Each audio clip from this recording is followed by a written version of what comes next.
इस धरती ने एक दिव्य पुरुष को साकार रूप में देखा है, उसकी वाणी सुनी है, उसके प्रकाश से प्रकाशित हुई है, उसकी अभ्यर्थना की है, पूजा अर्चना की है और पूरी श्रद्धा से उसके श्री चरणों में झुकी है। उस आलोक पुंज का नाम है भगवान महर्षि रमण। नमस्कार, मैं हूं गजेंद्र जगराम। महर्षि रमण के श्री चरणों में नमन करते हुए इस चैनल को सब्सक्राइब जरूर कर लीजिए। महर्षि रमण एक ऐसे दिव्य पुरुष हुए जिनकी तुलना किसी से नहीं की जा सकती। कई लोगों ने अपने ज्ञान, भक्ति और कर्मठता से काम करते हुए काफी तरक्की की है, लेकिन महर्षि रमण ने कभी भी किसी तरह का कोई प्रयास किया ही नहीं। शायद ईश्वर ने अपने किसी एंजल को ही धरती पर भेजा था या वे खुद ही आए थे। एक बार किसी के पूछने पर महर्षि ने कहा था, मुझे साधना के बारे में किसी अवधि का कोई ज्ञान नहीं है, ना कोई ध्यान है।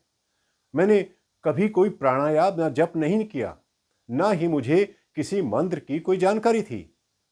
मैंने कभी कोई साधना नहीं की। मुझे तो यह भी नहीं मालूम कि साधना होती क्या है।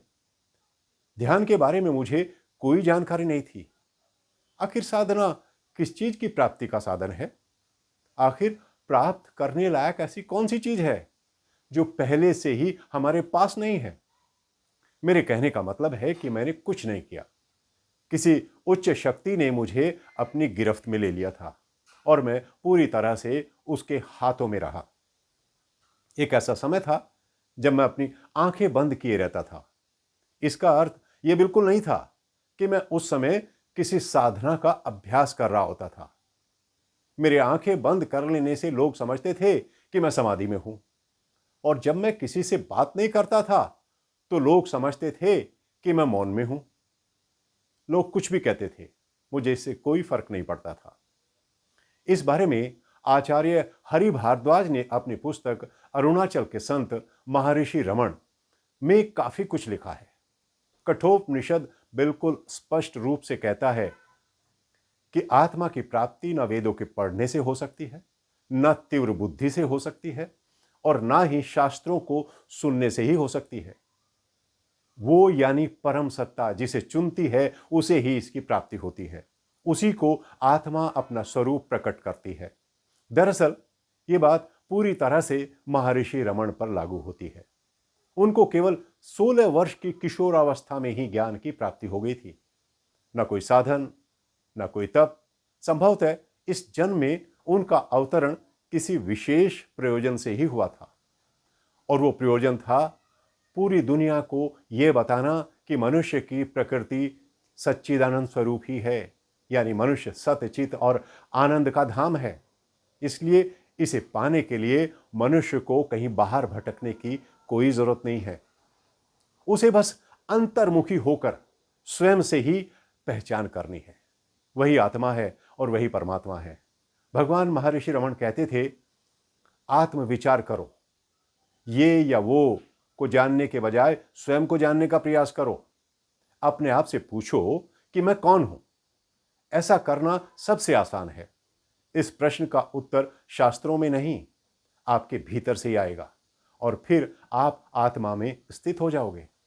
महर्षि रमण यह भी कहते थे कि यह संसार दुखी इसलिए है क्योंकि वो आत्मा से अपरिचित है। हालांकि सभी लोग चेतन या अचेतन रूप से इसे पाने की कोशिश करते रहते हैं। अगर वे कोई पाप भी करते हैं तो उस पाप कर्म में भी अपनी खुशी को पाने की ही कोशिश कर रहे होते हैं। वे गलत रास्ते पर चलकर आजादी हासिल करना चाहते हैं। अज्ञानता के कारण हम अपने आप को यह शरीर और मन मान बैठते हैं, जबकि इन सभी पहचानों का संबंध सीधा अहंकार से है। अगर आप अपने अहंकार को खत्म कर देंगे तो मैं गायब हो जाता है और रह जाती है केवल शाश्वत आत्मा। इसलिए महर्षि कहते थे कि सबसे महान जप है मैं कौन हूं। यही वास्तविक प्राणायाम है। मन केवल बांधता ही नहीं, बल्कि यही मन मुक्ति भी देता है। मन की संरचना संकल्पों, विकल्पों, इच्छाओं और स्वभाव से हुई है।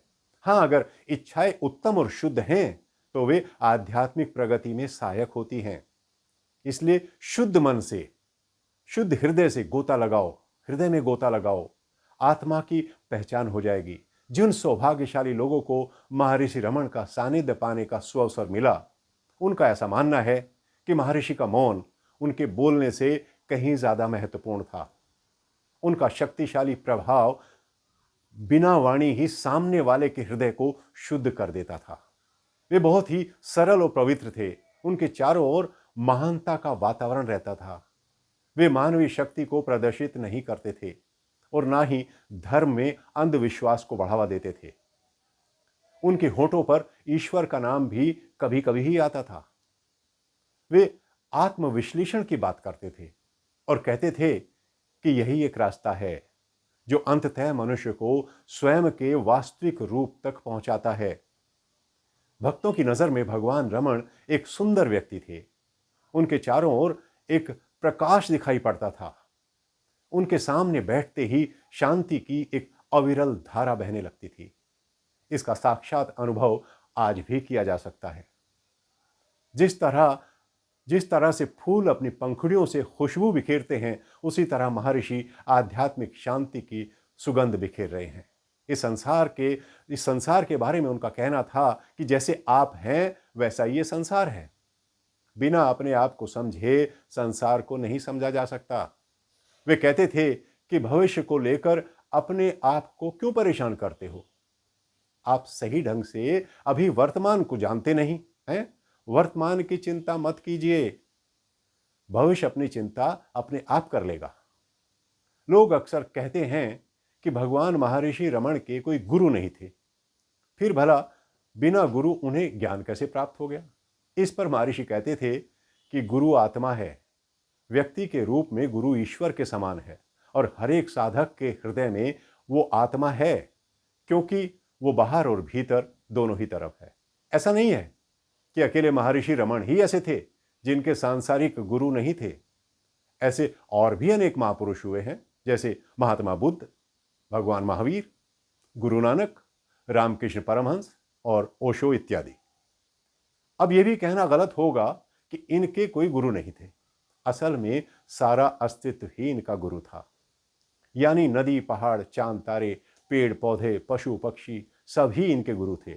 चीन के महान संत गुरु लाओ त्से को पेड़ से गिरते हुए सूखे पत्ते से ही बोध प्राप्त हो गया था। उसी से उन्होंने मनुष्य जीवन की असारता को एक क्षण में समझ लिया था और मुक्त हो गया था। इसी तरह एक सूफी फकीर था हसन। वो नदी के किनारे बैठा हुआ था। तभी वहां एक प्यासा कुत्ता आ गया। वो जैसे ही नदी में पानी पीने के लिए झुका तो उसे नदी में दूसरा कुत्ता दिखाई दिया। वो घबरा गया और भौंकने लगा। उसे देखकर नदी वाला कुत्ता भी भौंकने लगा। हालांकि वो उससे डर गया था, लेकिन डर से कहीं बड़ी प्यास थी। वो धम से पानी में कूद गया। उसके कूदते ही नदी वाला कुत्ता गायब हो गया। वो तो उस कुत्ते की छाया मात्र थी। हसन कहता है कि मैंने उस कुत्ते को नमस्कार किया और अपने लक्ष्य की ओर बढ़ गया। उसने बताया कि वो कुत्ता मेरा पहला गुरु हुआ। इसलिए जो साहसी लोग सारे अस्तित्व को गुरु बना सके, उन्हें किसी एक को गुरु बनाने की कोई जरूरत नहीं है। हां, जिनमें इतनी हिम्मत नहीं है, वे किसी एक जीवित संत को गुरु बना ले तो अच्छा है। गुरु यानी परमात्मा में एक झरोखा। गुरु एक खिड़की है जिसके माध्यम से परमात्मा की झलक देखी जा सकती है। और अगर एक बार झलक दिखाई दे गई तो फिर सब चरण प्रभु के चरण हो जाएंगे। फिर हर जगह वही दिखाई देगा। भगवान महर्षि रमन भी ऐसे ही गुरु हुए हैं। धन्य है ये भारत देश जिसकी पावन भूमि पर महर्षि रमन का जन्म हुआ। और धन्य है वे सभी लोग भी जो उस समय इस पृथ्वी पर जीवित थे। और धन्य है कुछ ऐसे सौभाग्यशाली लोग जिन्हें महर्षि रमन के पावन चरणों में बैठने का सौभाग्य मिला। आज भी उनके रमन्ना आश्रम तिरुवन्नामलाई में भगवान महर्षि रमन की दिव्य उपस्थिति का एहसास किया जा सकता है। जाकर तो देखिए। आज बस इतना ही।